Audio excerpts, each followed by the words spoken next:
Welcome students. In this video lecture I am going to take respiration and fermentation. I think this is the most misunderstood and the confusing chapters. This topic in this topic teachers also struggle how to make the students understand and how to make the basic concept clear to them. So in this chapter I will try to teach you respiration, the types of respiration, aerobic and anaerobic, and fermentation to the in a more precise way and to the concept based, so that you can understand the concept first. So first of all, forget everything and just remember only one thing, that is the final electron acceptor. Yes, I insist, whether you understand this term or not, you just memorize it, the final electron acceptor. I will explain it in later in the video. So on the basis of this, we are going to classify what is respiration and what is fermentation. So when the final electron acceptor is an inorganic compound, then it is termed as respiration. And when the final electron acceptor is an organic compound, then the process is known as fermentation. In respiration, you have two types: the aerobic respiration and anaerobic respiration. Here you can see that if oxygen is also inorganic, if oxygen is the final electron acceptor, the inorganic final electron acceptor is oxygen, then it is aerobic respiration. And if the inorganic final electron acceptor is a compound other than oxygen, then it is anaerobic. It may be nitrogen, it may be nitrate, it may be sulfate, it may be carbonate, something like that. So stick to this concept, that the final electron acceptor is inorganic, it is respiration. If it is organic, it is fermentation. Now we come to the major differences in the aerobic respiration and fermentation. So what are these? First, glycolysis takes place in both, but after that none of the things are same. The Krebs cycle, it takes place in aerobic respiration, but it does not take place in fermentation. The electron transport chain, it takes place in aerobic respiration, it does not take place in fermentation. Next, the ATP, the phosphorylation process, is in aerobic respiration you have both the types, the substrate level phosphorylation and the oxidative phosphorylation. In fermentation you only have the substrate level phosphorylation to produce ATP. Now we move on. Now, what is the confusion? The main confusion between the anaerobic respiration and fermentation. Quite a times they are considered as one and only, but no, they are different. They are considered similar just because of only one fact, that both occur in an anaerobic condition. And what is this anaerobic condition? That is absence of oxygen. So whenever there is absence of oxygen, we term that condition as anaerobic condition, but it does not mean it is referring to the anaerobic respiration. When I am saying that fermentation occur in an anaerobic condition, it does not mean that fermentation is similar to anaerobic respiration. No, it is not so. Fermentation occurs in anaerobic condition means that just it is occurring in absence of oxygen. There is no oxygen in or no oxygen is needed in fermentation. It is occurring in the absence of fermentation. Same with anaerobic respiration. It is this is going to take place in absence of oxygen. And what are the differences? Same what I have already told you, that in anaerobic respiration the inorganic compound is the final electron acceptor, and in fermentation it is organic compound. Now moving on to the misunderstanding and the overlapping. Why we misunderstand these two concepts, the anaerobic concept and the fermentation? Because some of the anaerobic respiration process have organic compounds such as fumarate and DMSO. So that's why we confuse. But this is an exception. These are rare. Anaerobic respiration using an organic compound as an electron acceptor, final electron acceptor, is a rare case. It is an exception. We cannot prove it as a fact. We cannot accept it as a fact all way along. So in fermentation, what happens, sometimes we say that in absence of oxygen, few cells take the path of fermentation. Now what students think, that they are in anaerobic respiration, they are taking the path of fermentation, but this is not so. That's why these are few topics which confuse us, which overlaps. And sometimes we say that in respiration the final electron acceptor may be a inorganic or organic. We sometimes say that it may be an inorganic substance or it may be a. This also confuses the students, because it is not all the time. Respiration all the time, it is inorganic substance is the final electron acceptor. A few times there may be exceptions, are always there, and there may be organic substances acting as final electron acceptor, but don't take it as a fact.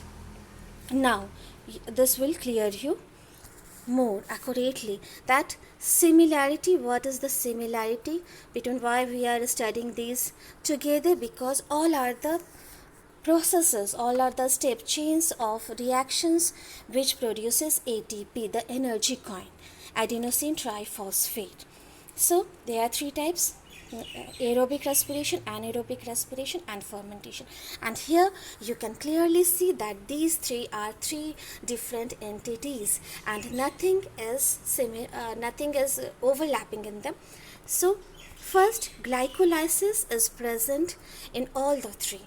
Glycolysis is present in aerobic respiration, anaerobic respiration. It is the first part where glucose is degraded into pyruvate.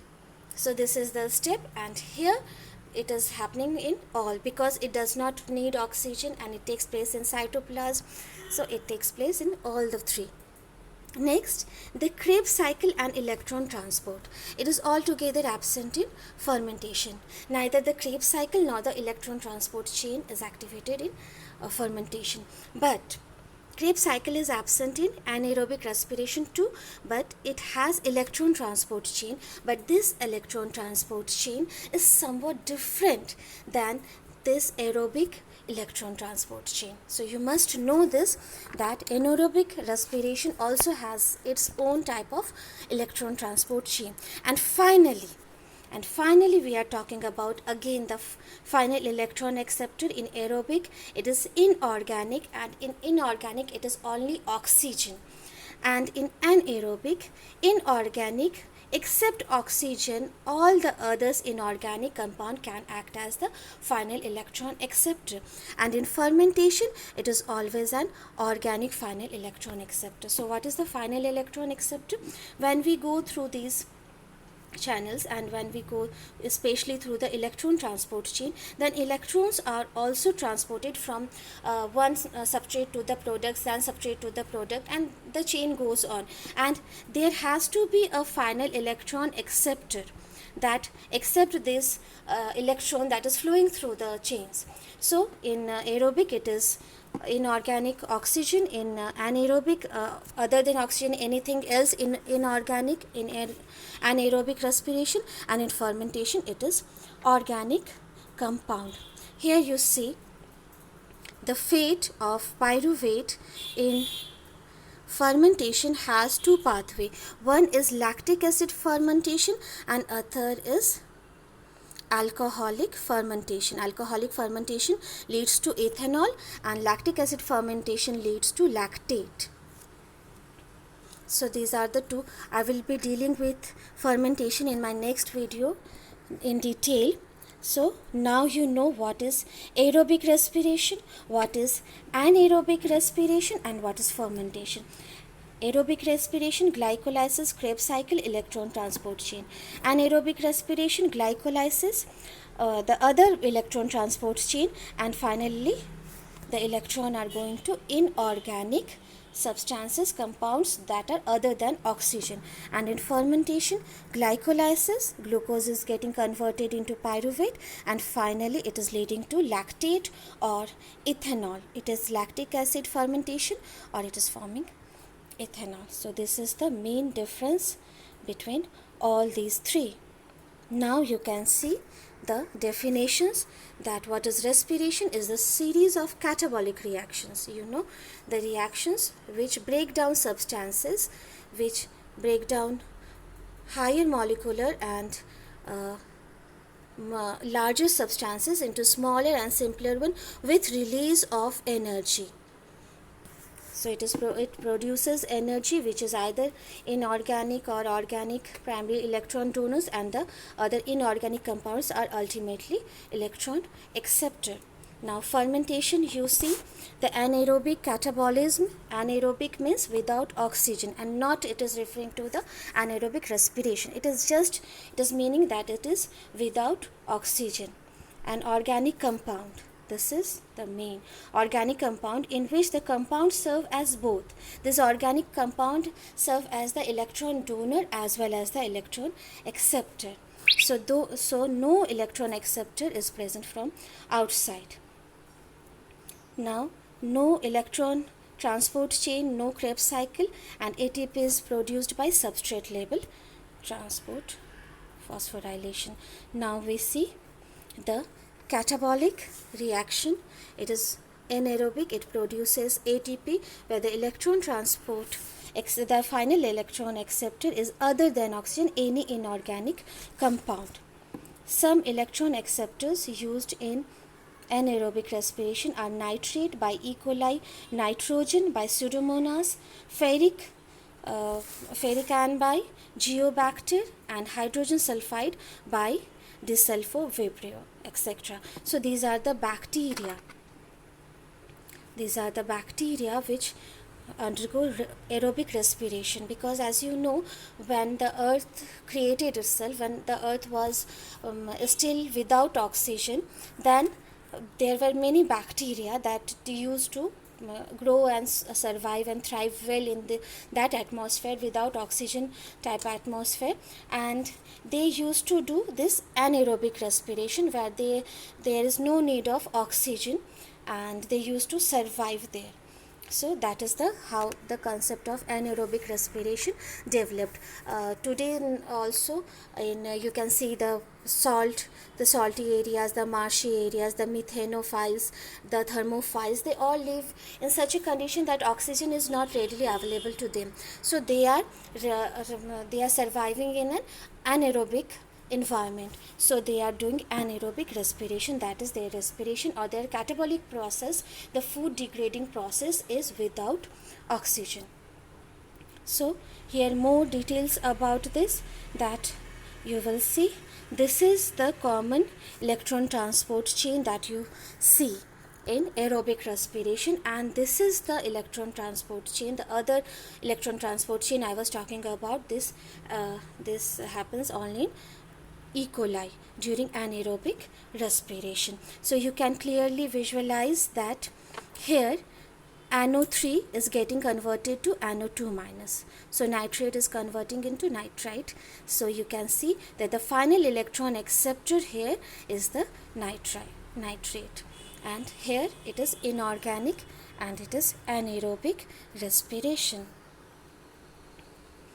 So sorry, but I think I should explain to you anaerobic respiration and anoxygenic, because when I am using the term anaerobic time and again, then there is a word anoxygenic which comes to my mind, and I think you may confuse it.